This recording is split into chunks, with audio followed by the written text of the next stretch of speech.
आता लवकरच नवरात्री सुरू होतील, जिचं नावच शक्ती आहे अशा देवी दुर्गेच्या 9 रूपांची 9 दिवस पूजा करण्याची तयारी आपण आतापासूनच सुरू केली असेल। ऋतुचक्रानुसार शरद या ऋतूची सुरुवात या नवरात्रींपासून होत असते।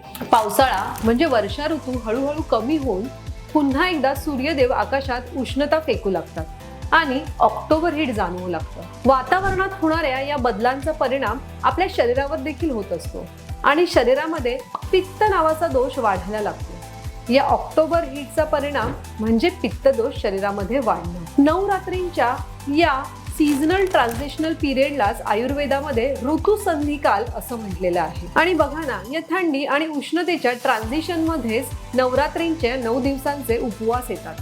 म्हणजे पुन्हा एकदा आरोग्य आणि संस्कृती हातात हात घालून आहेतच।